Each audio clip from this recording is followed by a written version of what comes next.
नमस्कार दोस्तों, स्वागत है एक बार फिर से आपके अपने एजुकेशन चैनल एजुट्यूबर देव पर। तो दोस्तों, असिस्टेंट प्रोफेसर यानी कि कॉलेज लेक्चरर का वेतन कितना होता है, इसके संबंध में बहुत सारे क्वेश्चंस थे। हालांकि ये अपना ऑलमोस्ट एक साल पहले का एक वीडियो भी है जिसमें हमने बहुत सारी बातें कर रखी है, बट कुछ एक चीज़ें इस दौरान अपडेट हो गई, जैसे डीए वगैरह अपडेट हो गया, एचआरए वगैरह जो है, बहुत सारी चीज़ें अपडेट होती रहती हैं, समय के साथ बढ़ती रहती हैं चीज़ें, पैसे बढ़ते रहते हैं। तो उसी अपडेटेड जो अपने आंकड़े हैं उसके बेस पे जो नई पेमेंट है जो आपको मिलने वाली है वो क्या है, उसके बारे में बात करने वाले हैं। तो दोस्तों, सबसे पहले एक पॉइंट क्लियर करते हैं कि जो प्रोबेशन पीरियड होता है, परिवीक्षा काल, उसके दौरान जो वेतन होता है वो कितना होता है। तो वो होता है दोस्तों 35 से 40 हज़ार के बीच में।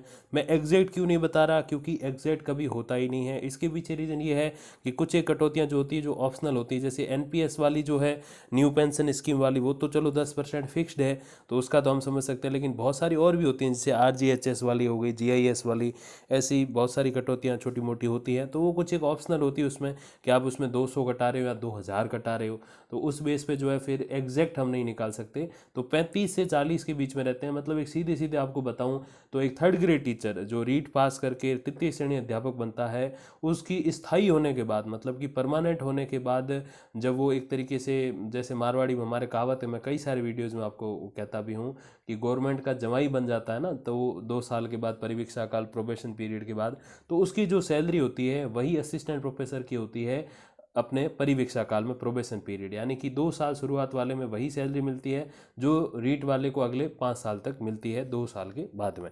तो आप ये समझ लीजिए, तो थर्ड ग्रेड की जो परमानेंट की सैलरी है वही इसकी प्रोबेशन की सैलरी। तो एक चीज़ क्लियर। अब इसमें कई सारे क्वेश्चन और भी मुझे पता डेफिनेटली होने वाले हुए भी हैं कि सर, कॉलेज लेक्चरर का जो प्रोबेशन पीरियड है वो 1 साल का होगा या 2 साल का होगा।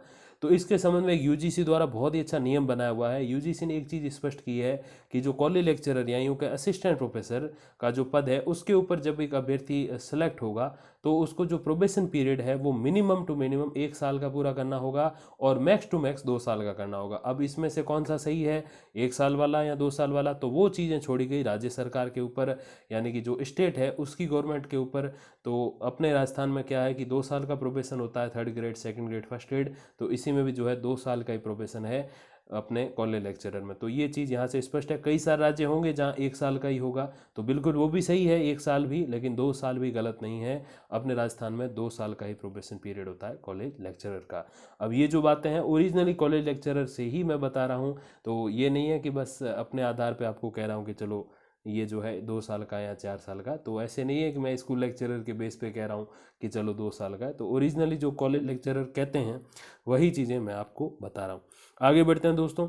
तो देखिए, परिवीक्षा काल के पश्चात, यानी कि जो प्रोबेशन पीरियड है उसके बाद जो आपका मूल वेतन होगा, जिसको बेसिक आप एक तरीके से जो पेमेंट है वो आप कह सकते हो, तो वो है 57,700।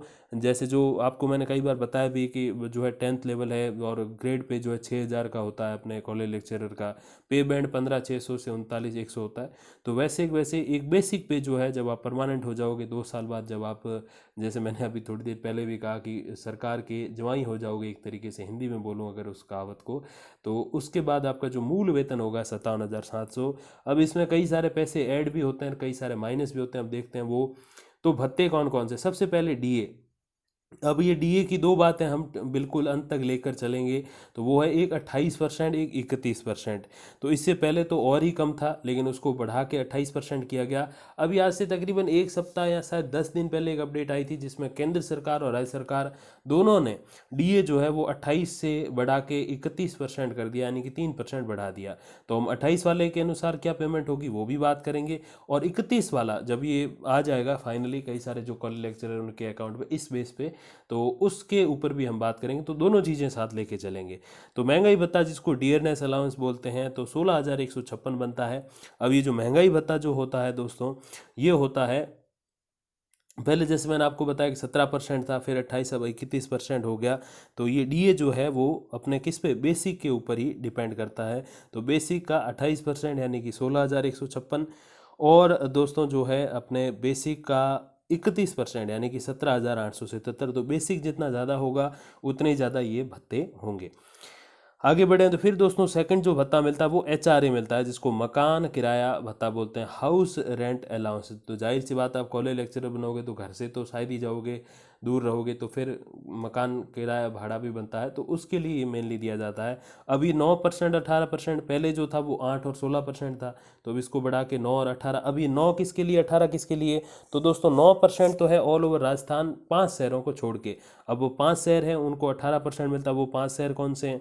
तो अपने राजस्थान में 7 संभाग है, जैसे उदयपुर, भरतपुर, अजमेर, बीकानेर, जयपुर, कोटा और जोधपुर। तो 7 संभाग है, 7 में से 5 जो संभाग हैं, मतलब कि अपने जोधपुर, जयपुर, बीकानेर, अजमेर और कोटा, इन 5 को जो है वाई श्रेणी, जो वाई कैटेगरी है उसके अंतर्गत, जो मेट्रोपॉलिटन सिटीज़ आप कह दीजिए शायद, तो उस कैटेगरी में रखा गया है। तो इसके लिए आपको 18% जो मकान किराया भत्ता वो मिलता है। और इसके इन 5 शहरों के अलावा, चाहे आप उदयपुर में भी रहते हो, उदयपुर भी संभाग है, अपने भरतपुर भी है, लेकिन उनमें आपको खाली 9% ही मिलेगा। इन 5 शहरों में आपको जो ये जो मकान किराया भत्ता है वो 18% मिलेगा। तो एक तो जो है दो ये हो गए दोस्तों भत्ते।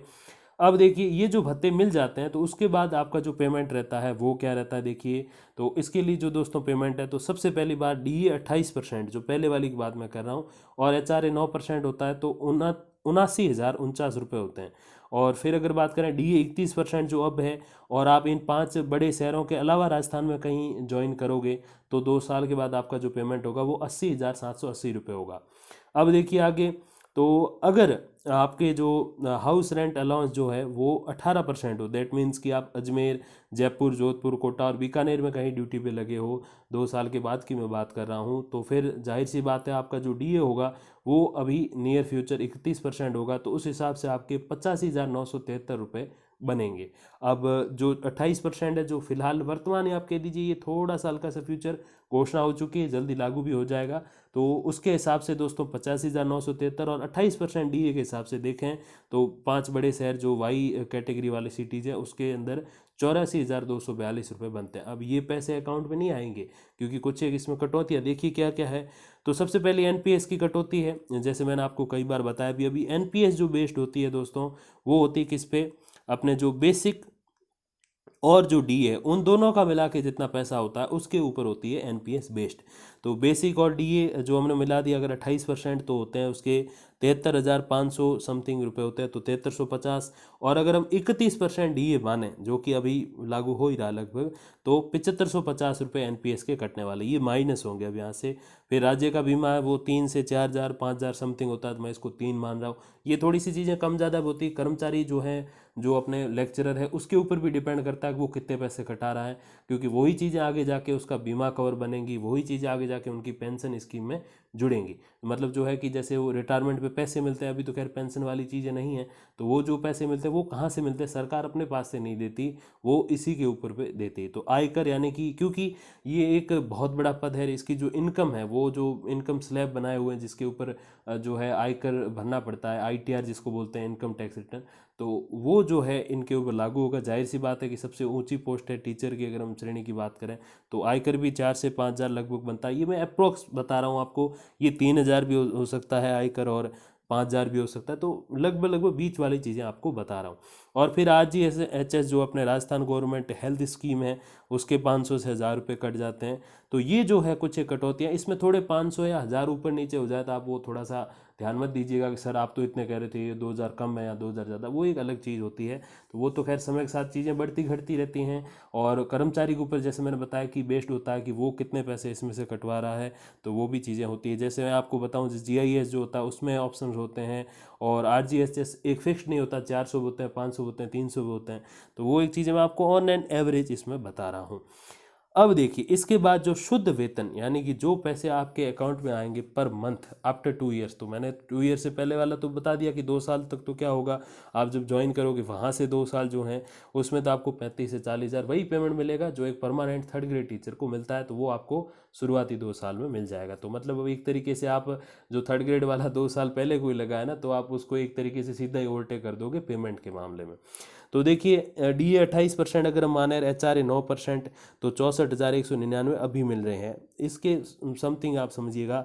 और फिर अगर माने हम डीए 31% और एचआरए 9, तो ये मिलेंगे 65,730 रुपये मिलेंगे पर मंथ। तो 2-2,500 रुपये पर डे मिलने वाले हैं इस हिसाब से अगर हम देखें, जिसमें डीए 31% है, जो अब योजना लगभग जो है सरकार के आदेश लागू हैं, और एचआरए 9%, यानी कि जो 5 शहर मैंने आपको बताए थे, कोटा, जोधपुर, जयपुर, बीकानेर और अजमेर, उनके अलावा कहीं रहते हो तो फिर HRA 9% जुड़ेगा। अब देखिए, अगर आप उन 5 मेट्रोपॉलिटन जो सिटीज़ हैं, वाई कैटेगरी वाले जिनको बोलते हैं, उसमें अगर आप रहते हो, जिसमें उदयपुर और भरतपुर के अलावा 5 संभाग हैं वो हैं, तो आपको जो वेतन मिलने वाला है वो HRA 18% और DA 31% के साथ 70,923 रुपये आपको मिलने वाले हैं। तो ये आपको जो है अकाउंट में आएंगे पर मंथ, अगर आप उन टॉप 5 सिटीज़ में ड्यूटी करोगे कॉलेज लेक्चरर की। तो ये है दोस्तों पेमेंट की बात। अब इस पेमेंट को आप जैसे 70 से 80 के बीच में आप रख सकते हो, या 65 से 70 के बीच में भी रख सकते हो। तो वो आपके ऊपर डिपेंड है कि आप क्या कुछ कटौतियाँ करवाते हो और क्या क्या आप जो है फ्यूचर के अकॉर्डिंग आप सोचते हो। क्योंकि कई बार लोग सोचते हैं कि चलो अभी मुझे इतने पैसे नहीं चाहिए, तो वो ज़्यादा कटौतियाँ करा देते हैं ये इंश्योरेंस वाले मैटर में। तो क्या होता है कि इन नियर फ्यूचर जब भी वो रिटायर होंगे आज से 15 20 25 30 40 साल बाद, तो उनको क्या है कि इस चीज़ का लाभ मिल जाएगा